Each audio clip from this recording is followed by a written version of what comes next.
Being made in the image of God, we are designed, we have been created to do good.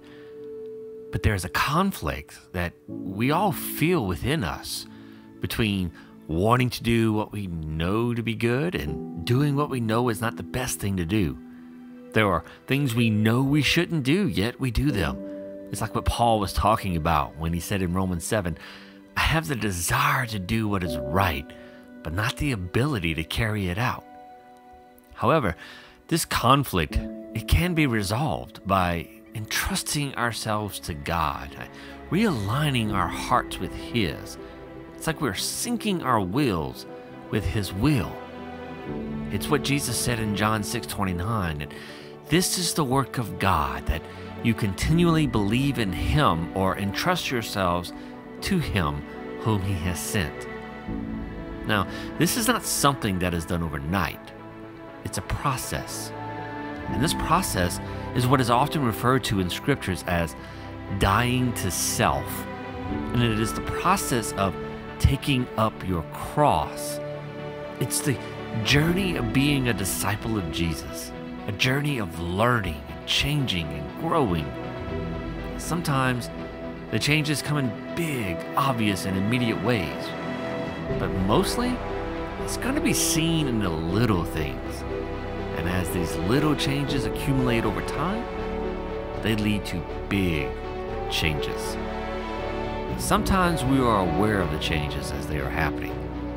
But sometimes it's not until someone points it out or in moments of reflection that we see the change. Now, you might prefer these changes to take place faster. We often want immediate results. And if you're not a person who likes a process, it can get frustrating and even seem overwhelming at times. And this is usually when we give up and just simply settle for something less than our potential. So how do we combat these frustrations? Well, I like the advice that Dallas Willard gave when he said, we just do the next right thing. Admittedly, knowing what the next right thing is can sometimes be challenging. We don't always know what is the right thing to do. Sometimes the next right thing is to simply figure out what you should do. Sometimes it's not saying anything but listening. Sometimes it means we challenge things. But we do all of this with as much love as we have. And we're not always going to get it right. Sometimes what we think is the right thing to do turns out to be the wrong thing. And that's okay. It's a part of learning and growing and maturing. What matters is our intention, our heart, our will to do the next right thing. I believe this is why Proverbs 4:23 is such an important piece of wisdom to reflect upon and remember.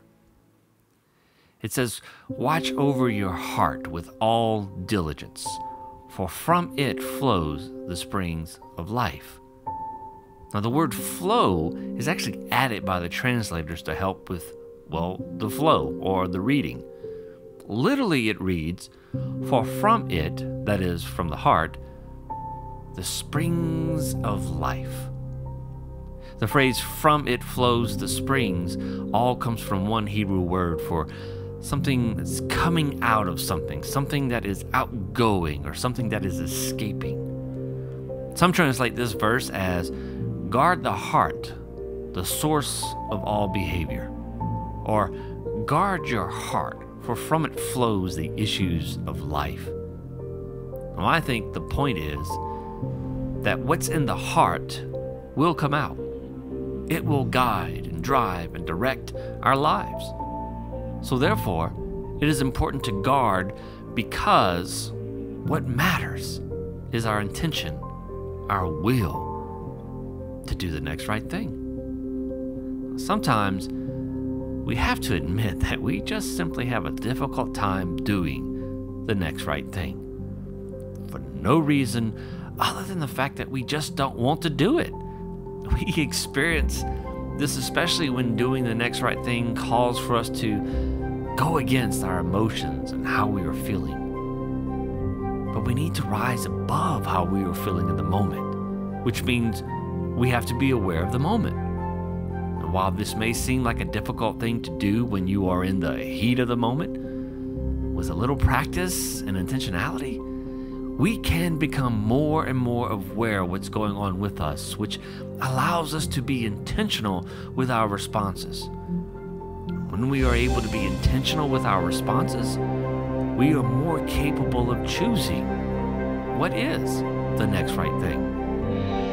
Again, a part of this process is making mistakes, failing, getting so caught up in the moment that we are carried away by our emotions and feelings. And we have to be okay with not being perfect, and we have to be okay with failing. We have to be okay with it taking some time, but knowing that with a little persistence, we can eventually get there. Remember these words from Hebrews 10:36. You have need of endurance. Or these words from Jesus in Luke 21:19. By endurance you will gain your lives. And so as Hebrews 12:1 says, let us run with endurance the race that is set before us, knowing that the testing of your faith produces endurance, James 1:3. But keep in mind that perfection doesn't matter. It's a journey we are entering into. It's a journey into the present moment. And our part is to simply begin wherever we are and do the best we can with where we are. We begin by just trying to make the right choice. And as we consistently make the right choices, they work their way into our hearts and become natural, automatic, and a part of who we are. And also remember that as we do this, we're not alone. There is a power at work within us as disciples of Jesus. Paul said in Ephesians 1:19 and 20, he says, I pray that you will understand the incredible greatness of God's power for us who believe him. This is the same mighty power that raised Christ from the dead and seated him in the place of honor at God's right hand in the heavenly realms. Now couple that with this. He says in Ephesians 3:20, now all glory to God, who is able, through his mighty power at work within us, to accomplish infinitely more than we might ask or think. See, we need to make sure we get it in our minds. This is a process, a work that is happening within us. We surrender to this process, and a part of doing this is surrendering to the supremacy of God in all things. But I think it must go beyond just mentally recognizing or assenting to the fact that God is over all, has supreme authority, and any other language that is commonly used to talk about this stuff. It's about us actually letting God be God and accepting the fact that we're not. Now, it's one thing to intellectually acknowledge this, and another thing to actually live it out, for it to be the reality in which we live. I think this is where we can get stuck, because sometimes we are just not ready to surrender. We're not ready to surrender to a way of doing things that is not of our own making. See, we want what we want, and instead of fighting against our own ideas, thoughts, feelings, and perceptions that scream and tell us to not surrender to another, we give into our own thoughts, feelings, perceptions, and, well, we remain enslaved to them. But if we are willing to fight, to commit ourselves to the process, we gradually move towards letting go of self. And along the way, there are going to be certain things you don't like or don't want to do. certain choices you do not want to make, there is going to be some resistance and some things you will do reluctantly.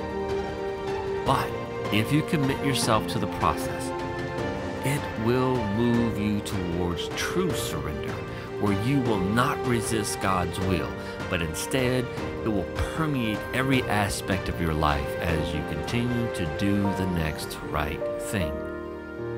And this process helps us to go beyond an intellectualized faith, beyond head knowledge and having all the right answers. And it makes the journey real and more experiential, and it changes our perspectives, where we stop claiming or acting like we can explain the mind of God. We loosen our grip on having to have an answer for everything. We stop expecting God to be our butler or seeing him like a tyrant, and we see trials differently.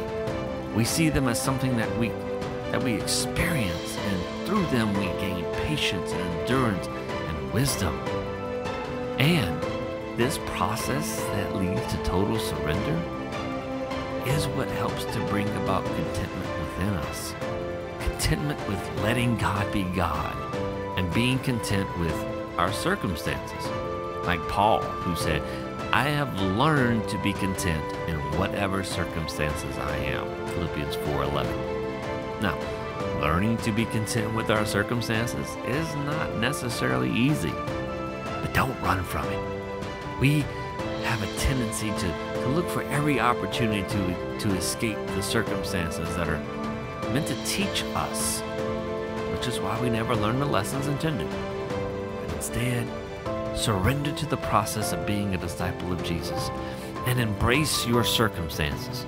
This leads to experiential faith, playing an active role in carrying out God's will, and no longer just simply being a spectator. And we do this by choosing to do the next right thing.